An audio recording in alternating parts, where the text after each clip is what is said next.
ubwo uraza kukubwira ngo ntabwo zamutunguye umurebe maze ubundi wigendere kuko buri wese yatunguwe n'iki cyemezo gikomeye n'igikorwa Iran yakoze muri Asazuba bwo hagati.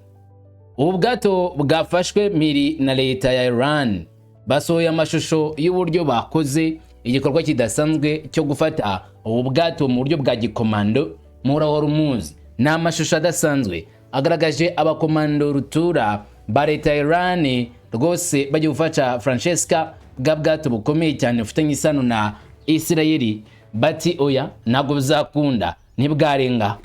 Aba RGC mu buryo bwa gikomando bwabo binjiye mu bwato gitunguro kandi baje bazanywe na bwa bwato bwabo buzwi nka speedboat maze bagota Francesca MSK bagaragaza neza ko afite ubushobozi budasanzwe. Ndaje gusobanurira iby'aya mashusho yashyizwe ku karubanda na IRGC Navy ngabazwa no mu mazi za Iran uburyo binjiye giparakomando muri ubu bwato. Amerika yo isa naho yemeye ko yatangiye gutsindwa. Ingabo zo mu mazi za Iran ngo ni untouchable, ni ingabo zizakorwaho imitegurire yabirahambaye. Icyo bateguye olingate ubyange cyangwa se ubyemere ntapfa gushobora kukivana mu nzira. Bapanga umupango wabo kandi ikorwa zabo bikagenda ku isuku. Abanyirani bigenza gutyo kugira ngo bacange leta zimwe za Amerika zamanuye abaparakomando zo ku rwego rudasanzwe bazanye abasekari b'inkorokoro n'ibikoresho by'injyankuge byabindi birwana ivumbi rigatumbuka. Bigenze gute kugira ngo bagaragaze ko batangiye kuburira icyubahiro muri aya mazi cyangwa se muri kino cyerekezo cya Iran mu gihe bagiye bagaragaza inshuro nyinshi ko ari abanyembaraga bafite ubushobozi kandi bazi neza icyo kurwana bisobanuye. Iran niba bateye ubwoba bene aka kageni. Iran ni igaragaje ubushobozi budasanzwe imbere yabo cyangwa se yenda byabagendekeye gute kugira ngo ibikorwa byabo byihangana bitangire gucika amazi. Ibi navyo ndabikubwira. Si ibyo gusa ahubwo mu buryo butunguranye ubwato bwa Amerika buhiriye hafi ya Hormuz. Ni ubwato Amerika yari itangiye gukoresha mu Asazuba bwo hagati buzwi nka destroyer. Ubwato burimbuzi bwa leta zimwe za Amerika burakongotse. Ninde ubutwitse inkongi ipfuye kuba gutyo gusa ifata ubwato bwa leta zimwe za Amerika cyangwa leta Iran iberetse igihandure irakumbanya ubwato irarindimura maze ufatwa n'inkongi y'umuriro nkuko yagiye bigenza no mu byashize ku yandi mato muri cya cyerekezo cyane amato atwaye ibikoresho by'ubucuruzi nka petrol. Bakaba batangiye no kwataka ubwato buzwi nka USS Zumwalt, ubwato bw'intambara bwa leta zimwe za Amerika destroyer. Ndakubwira ko byagenze nawe uratungurwa nkuko n'abandi bose batunguwe kuri iki gikorwa gikomeye cyane cya leta ya Iran cyo kwataka leta zimwe za Amerika no guhombya leta zimwe za Amerika. Wanyemerera nkaguha ikaze maze tukagenda ku musozo tureba kabwingu kandi kuri kuvugwa. Yewe Ndumungu wa Kamanzi uruwande ngwa ikaze ngo tujyane ku musozo. Ikaze kuri mwese.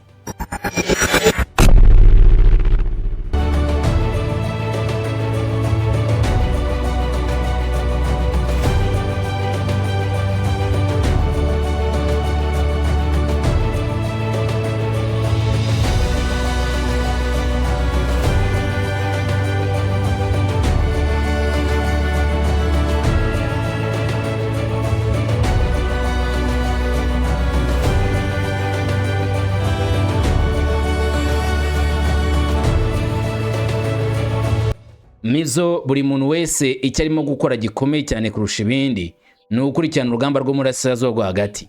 Ataruka azajya kururwana nirunanirana ahubwo kuko rukumugiraho ingaruka mu buryo bumwe cyangwa se ubundi, kandi agomba kumenya ibyarwo kugira ngo amenye neza nimba kaga kari kumugeraho kari bugufi cyane kurangira cyangwa se akiyonyongera ariko kagiye komeza kuza kuri we mu buryo bw'imbaraga. Mpereye kuri video washyizwe ku karubanda na Iran. Mbere uko nyikwereka reka maze mubwire uko byatangajwe.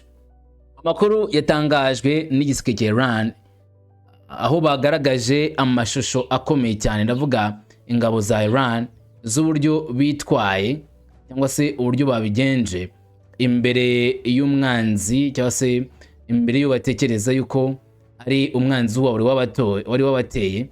Ingabo za RGC zagaragaje ubushongore ndetse n'ubukaka maze baratanya bahangana bikomeye cyane n'ingabo za leta zunze ubumwe za Amerika mu gice cy'epfo, ariko nago tububwato mu gice cy'anaruguru. IRGC Islamic Revolutionary Guard Corps washyize hagaragara video yabo ya mbere igaragaza ifatwa ry'amato abiri y'amahanga mu muhora Hormuz tariki 22 Mata. Amashusho atangaje cyane, amato yari yihuta cyane, irimo abasirikari amato bazwi nka speedboat, yarimo abasirikari bambaye bikwije binjiye mu bwato mu muhora Hormuz kandi bahita bazamuka bifashishije urwego rw'imigozi. Barazamuka buri ubwato bwa Francesca MSC bwari bwuzuye aba basare nk'uko itangazamakuru ryo muri Iran ribivuga. Ubwato bwa MSC cyangwa se MSC Francesca na Espanos bwafatiriwe kubera icyo Tehran yita kutubahiriza amategeko yo mu mazi Tehran yashyizeho. Amato yombi amakuru aremeza ko yerekeje mu gihugu cy'Ubuhinde. Iran ivuga ko ayo mato yakoraga nta ruhushya rukwiriye kandi ko yashaka kwagiza systeme zo kuyobora amato. Iran ivuga ko ibikorwa byabangamiye umutekano wo mu muhora Hormuz kandi ko Iran ivuga ko uyu muhora washyize umurongo utukura. Igikorwa cya Iran kije mu gihe hari umwuka mubi hagati ya Leta z'Ubumwe za Amerika n'iki gihugu cya Iran. Washington yongereye ubutabazi bw'ingabo zirwanira mu mazi n'iyubahirizwa ry'amategeko muri uyu muhora cyangwa kano karere. Iran ibyita ko ari guhagarika ibikorwa, Amerika yibyita iyubahirizwa ry'amategeko n'umutekano. Ikiboneye ku ngubu ni gusubiza inyuma ibikorwa bikomeye cyane Iran yatangiye, atari mu magambo gusa ahubwo no mu bikorwa. Gusohora iyi video ni ibintu by'ingenzi. Iran irashaka kugaragaza ko igenzura, irashaka kwerekana ko ishobora kugira ikikora kandi kizakora ibirenze ibingibi. Inzira Hormuz si inzira y'amazi gusa ahubwo ifite igice cy'ingenzi cyane cyo kivuze ku isi kuri petrole. Ihungabana iryo ryo ryose rero riragira ingaruka zihuse ku isi. Niyo mpamvu iki kibazo kitari ingenzi cyane mu karere gusa ahubwo ari ku isi yose. Nk'uko ibikorwa by'ubucuruzi by'amazi bigenzurwa na Leta y'Ubwongereza mu kizwi nka UKMTO, igitero cyabaye ubwo Washington yongeraga dosiye yabo mu karere ko muri Hormuz y'Uburasirazuba hagati batutse mu muhora wa Oman. Ariko imiburi irimo gutangwa na Iran ni imiburi ikomeye cyane, irimo icyo bita guhimbura. Iran dore uko byagenze kugira ngo ize muri aya mazi ya Hormuz ifata ubwato bwa Francesca. Ngo ubwato bwa MCC urimo kubona imbere yawe Francesca ni ubwato buvuga ko bufitanye isano n'abazioniste abanya-Israeli. Bwageze muri uyu muhora, hanyuma ubwato bw'abanya-Iran butoyo ubwo na munsi buza bwirukanka bwegera ubwato bwa Francesca bunini, bahita bazamuraho urwego rw'imigozi. Abo n'abasirikare gutondagira bambaye maske mu maso yabo, ngo bambaye maske mu gice cy'amaso ku buryo utapfa kubona ngo ninde. Maske zijya gusa n'ibara ry'ikijuju cyangwa se umuhondo, ariko uri wigatuma ibara rijya gutukura muri kubabona imbere yanyu.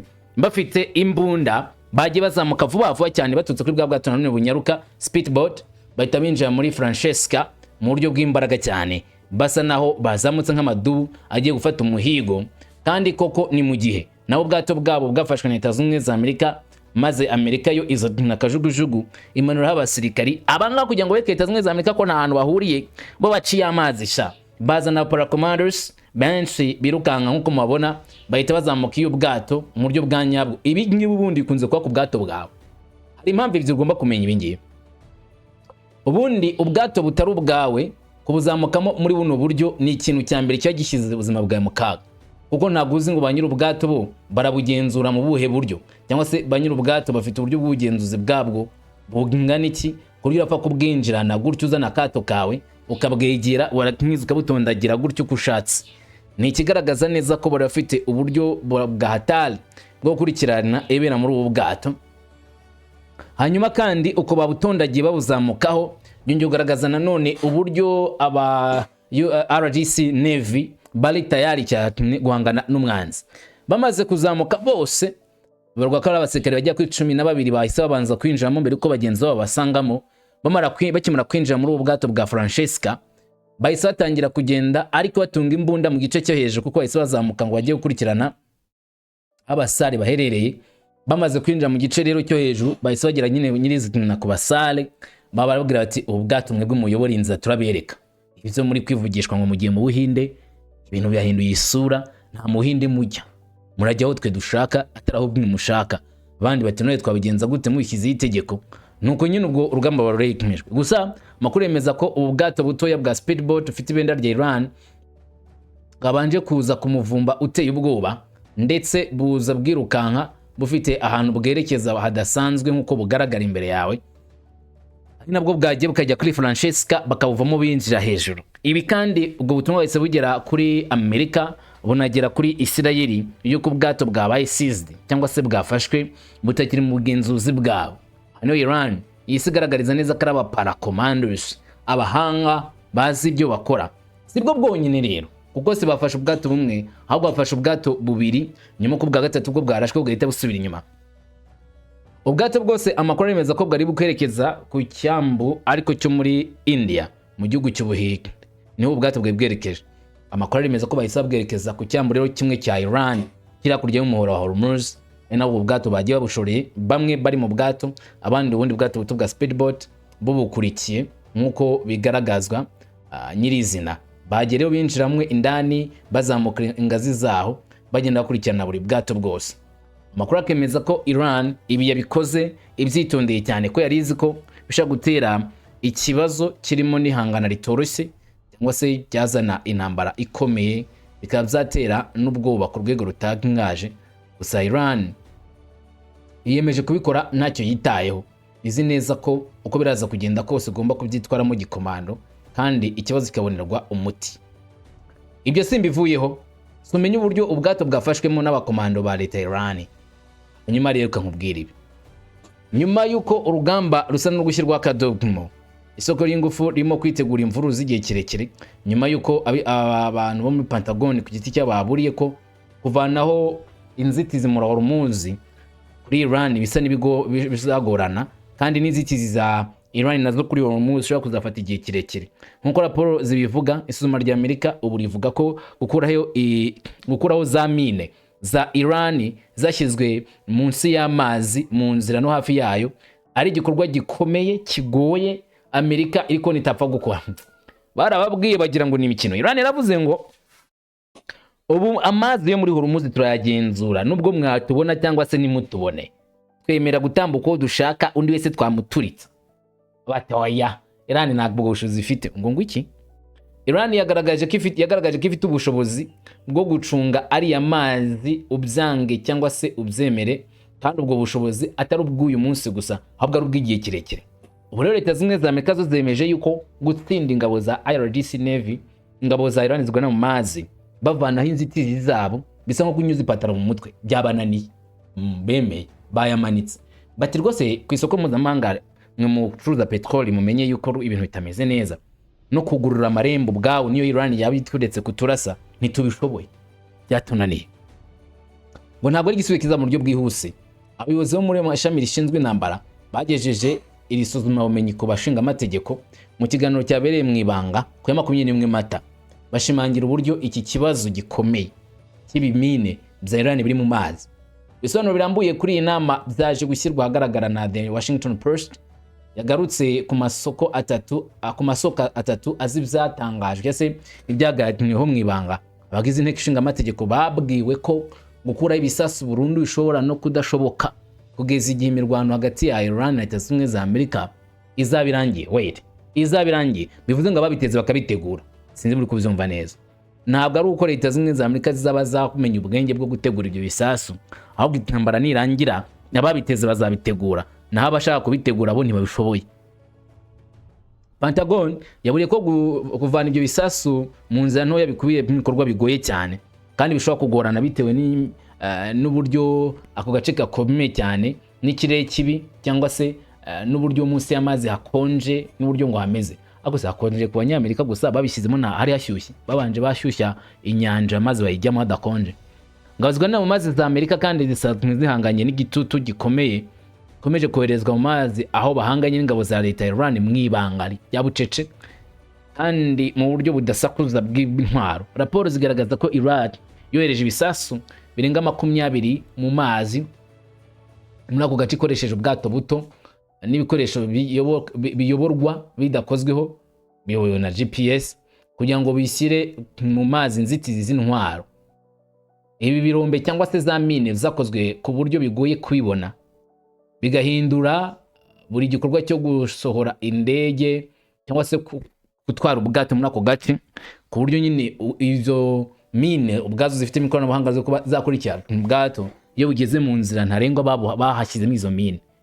Muri make byite nka gutya, byite shitani yo munsi y'amazi, sinzi mu byumvishe neza, kuko ni mine ariko yumva, ni mine kandi ibona, ni mine ikurikirana ikintu kiyegereye mpaka turi.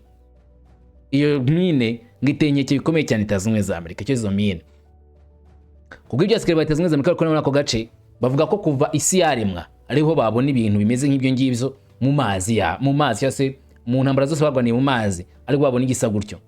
Bikekwa ko Iran yatangiye ibikorwa byayo byo gushyira mine mu mazi muri Werurwe, nyuma gato y'ibitero bya mbere by'ingabo za Leta Zunze Ubumwe za Amerika na Isirayeli mu ntangiriro z'intambara, birinda cyane ko amato ya Leta Zunze Ubumwe za Amerika atazanyura muri iyo nzira ajya kubangamira igihugu cya Iran.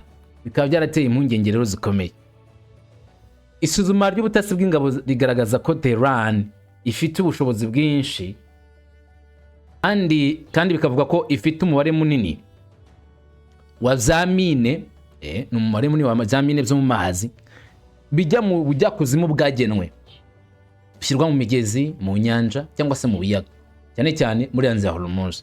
Hari n'amakuru avuga ko Iran ubwayo ishobora no kugorwa no kubona cyangwa se kugarura za mine zose ngo byashyizwe mu muhora wa Hormuz nubwo intambara yaba irangiye. Muri make ngo nabanyiri kubitega bishobora kubagora, gusa aya makuru ni wishobora nyine no gukeka, kuko ntabwo ari Iran yatangaje ko ibyateze zananirwa kubitegura. Mbere y'intambara muri Hormuz ufite uruhare runini cyane, wanyurwagamo 20% bya petroli icuruzwa mu isi yose. Nyuma uyu munsi bisa naho nta na 0.1% kikinyura muri umuhora wa Hormuz, kuko umuhora wa Hormuz ubwawo Iran irawufunze, kandi hirya yawo ugana muri Oman, Muscat, naho Leta Zunze Ubumwe za Amerika zashyize inzitizi cyo bise blockade kugira ngo hatajyanga ubwato gerekeza ku byambo bya Leta ya Iran cyangwa se ubuvayo, kuko bashyize izi nzitizi nko guhombya Iran ngo Iran ikunde yemere ubusabe bwa Leta Zunze Ubumwe za Amerika. Ibi rero kuri Iran nabyo byabara basembuye, bavuga ko ibyo bikorwa bya Bwana Donald Trump byo gukumira ubwato kugera ku byambo bya Iran ari byo bigomba gutuma Iran nayo ahubwo yirwana ku buryo budasanzwe, ikomeza umutsi, yanga gutuza, ikomeza intambara hasi hejuru, kugeza ku rwego Amerika ibonye neza ko ibyo bikorwa n'iyo mikorere atari ikintu cyoroshye. Nyuma andi makuru ari kuvugwa na makuru y'igihombo kuri Leta Zunze Ubumwe za Amerika. Wa muntu we ibintu ntabwo bizoreye ikintu gihugu cya Leta Zunze Ubumwe za Amerika. Olingate ubyanga cyangwa se ubyemere kubera iki? Turabizi neza ko mu rugamba habonekamo guhomba, bimwe byita impanuka, ibindi akaba ari ibyanya byo byabaye. Inkongi y'umuriro yadutse mu bwato bwa gisirikari, bumwe mu bwato bw'intambara bugezweho bwa Amerika buzwi nka USS Zumwalt DDG igihumbi, niko bwitwa USS Zumwalt DDG igihumbi. Ibi byabaye mu ijoro ryo muri iki gihe mwaka 2026 uva ku ijoro rya tariki 21/2/2023. Ubwo bwato bw'uburiganya bwari mu nkengero za Harris Ipaleskagura muri Mississippi, aho bwari burimo gukora imirimo ikomeye yo kuvugurura nk'uko byatangajwe n'abashinzwe umutekano mu mazi. Abakozi bari mu bwato bahise babona umuriro maze barawuzimya, batiriwe basaba ubufasha bwo kuzimya umuriro bwo hanze. Ni ubufasha rero ngo bwakozwe cyangwa se n'ibikorwa byakozwe n'abasare. Abasare batatu ngo bakomerekeye muri iyi mpanuka, umwe yajyanywe kuvurirwa mu bitaro byo muri ako gace, abandi babiri bahabwa ubutabazi bw'ibanze mu bwato. Bivuga ko byose ubu ngubu ibintu bimeze neza. Kuri ubu ingabo zirwanira mu mazi za Amerika ntizirahamya icyateye inkongi y'umuriro cyangwa ngo zitangaze ko iyi nkongi cyangwa se systeme yo muri ubu bwato byakozwe nk'impanuka cyangwa se byabaye nk'impanuka cyangwa se ari ubiri inyuma. Perezida akomeje kugira ngo amenyekane inkomoko no gusuzuma ibyangiritse byose. Gusa ubwato bwa USS Zumwalt ni ubwato buyoborwa bw'ubwoko bugezweho bwo gusenya bwagenewe kugira ngo bushobore kurwana mu buryo bw'ibanga, mu buryo bukomeye kandi bunyarutse, bwitwa destroyers. Ibi bibaye ntabwo byabereye mu mazi ya Hormuz, ariko koko muri amazi yo mu kigobe cya Persia na Oman hamaze iminsi ubwato bwinshi bwa destroyers bw'abanyamerika. Amwe makuru akavuga yuko hari ubwato bwinshi muri bwo bwagiye butatwa na Iran bakoresha ikoranabuhanga ryabo ku buryo bumwe bwari bwatangiye kwinjirirwa mu ikoranabuhanga ryabwo. Mbere gato y'uko iri turika ribereye muri Mississippi, hari ibindi bisa nk'ibingibi zabereye i Texas, ariko ho ntihaturika ubwato, haturika uruganda. Icyo gihe bamwe bavuze ko iryo turika ryabaye biturutse ku mpanuka. Raporo ya FBI itangaza ivuga ko ifite isano na Iran, ko Iran isigaye ifite drone zikoresha intambara y'ikoranabuhanga warfare, hanyuma bakanaba banaturitsa mu gace runaka ko drone zabo ngo zagerayo. Muri aya mazi ya Mississippi ntibizwi neza rero niba iturika ryaturutse kuri systeme y'ubwato bwa destroyer itameze neza, cyangwa se niba hari ahantu bihuriye n'ingabo za leta ya Iran zaba zikomeje kurikirana ibikoresho bya Leta Zunze Ubumwe za Amerika aho byaba biri hose ngo babyibasire cyangwa se ngo babirimbure. Ibi nabyo ariko bigatera impungenge no kwibaza byinshi. Ese Leta Zunze Ubumwe za Amerika ibikoresho byabo byaba bigeze mu gihe cyo gusaza ku buryo byibasirwa bene aka kageni bikaba bishobora guhura n'uva gusenya rwiturikira mu mazi? Ni nyuma yuko n'ubundi mu minsi ishize igisa n'iki cyabaye ku butaka noneho bwa Iran Isfahan, aho indege nini ya gisirikare Leta Zunze Ubumwe za Amerika nayo yasenyewe kuri buriya butaka bwa leta ya Iran. Ako Trump akaza atangaza yuko impamvu bayirashe ni ubwa ngo bayirashe ngo nukora ko yari ishaje itakibasha gutanga amakuru neza ndetse no gukora neza, barayirimburira ngo kugira ngo Iran itazamenya amakuru n'ikoranabuhanga rikoze iyo ndege, maze ngo Iran ikaziya ibinzirana. Nibyo byatumye ngo indege igabwaho igitero gikomeye, barayirimburira ahubwo abanyamerika. Hakibazwa ibibazo bikurikira. Amerika ikoresho byabo byose birashaje ku buryo biri kugenda biturika. Amerika yabatangiye kwinjirirwa mu ibanga ntibimenye. Iran yabishaka kuzamura urwego rw'intambara rw'ikoranabuhanga. None ubwo niba ariko bimeze, ninde nyirizina ushobora gutsinda runo rugamba? Ninde nyiri insinzi muri iyi ntambara? Ese ubwo Iran ari iri kubikora? Leta Zunze Ubumwe za Amerika niba bari kwica amazi? Hari amagambo ariko umwe mu basirikari bakuru ba Iran we yatangaje nyuma y'ibyose biri kuba, avuga ko Iran yo yiteguye igikorwa kidasanzwe. Ati uyu munsi igihugu cy'intwari cya Iran ni Garbaf, ati uyu munsi igihugu cy'intwari cya Iran gitewe ishema n'ubuyobozi, kwitegura ndetse impande zose mu bushobozi bw'ibikorwa bya RGC n'izindi ngabo zibunganira z'ibihugu by'inshuti zabo, byatumye umwanzi ari wo muzayonise n'umunyagitugu wa Amerika bacika intege kandi bananirwa cyane, bangirizwa mu bitero bya misile na drone byabateye gusaba ko hagarara intambara. Abaturage ba Iran ntibaretse gudushyigikira hamwe n'ingamba z'umugaba mukuru w'ingabo gutegura ibisubizo byihutirwa kandi byihuse ku bitero n'ibikorwa by'umwanzi. Bati birakomeje, bisa naho Iran yigikomeje kwitegura urugamba, nubwo mwumva ngo amasasu yacecetse. Isaha ku isaha wakumva Iran yongeye guturitsa mu bice birimo ingabo za Leta Zunze Ubumwe za Amerika nyirizina, ndetse no kwikoresho bya gisirikare bya Leta Zunze Ubumwe za Amerika nangwa se Israel. Ukomeje kwitegereza ibintu byose ubona ko ejo atari heza, ubona ko intambara umwanya wari wose yakongera kubura. Gusa iminsi iri imbere ibihatse byinshi, nk'uko wabivuga Donald Trump we yatangiye gushorerwa n'intambara kugeza ku rwego watangiye gutekereza ku ntambara ya kirimbuzi, yaza gukoresha imbaraga za kirimbuzi. Trump ngo yarabigerageje ariko abarimo Ken baramubuza. Yatangiye gutekereza kuri code za nucleaire, umutegeko agenga ikoreshwa ry'intwaro za kirimbuzi. Ni intwaro ubundi zigomba gukoreshwa ku gihugu gikoresha intwaro za kirimbuzi, wangu igihugu gifite intwaro za kirimbuzi cyangwa n'ikindi gihugu gifite intwaro za kirimbuzi. Aho ni hamwe. Icyakabiri ni urugamba rwananiranye. Rero muri Iran Trump yarasebye amwaraguritse ngashaka gukoresha intwaro za kirimbuzi, barafatafata bati no bigiye gukora ni sakirirego ntibikunda. Wa munsi atangaza ngo ndarimbura civilization yose y'abanye-Iran, niwo mupango yari afite. Gusa barakumakuma Trump ubusazi bwe barabuhosha ngo n'ubusazi niko abanye-Iran babyita n'ubucucu. Gusa Trump n'ubundi ngo ntabwo wamenye icyo ari gutekereza, mu gihe bisa naho murahora umuzi Iran yongeye kugaragaza ko ifite imbaraga kurenza Leta Zunze Ubumwe za Amerika, ari nari kugenzura ubwato bunini.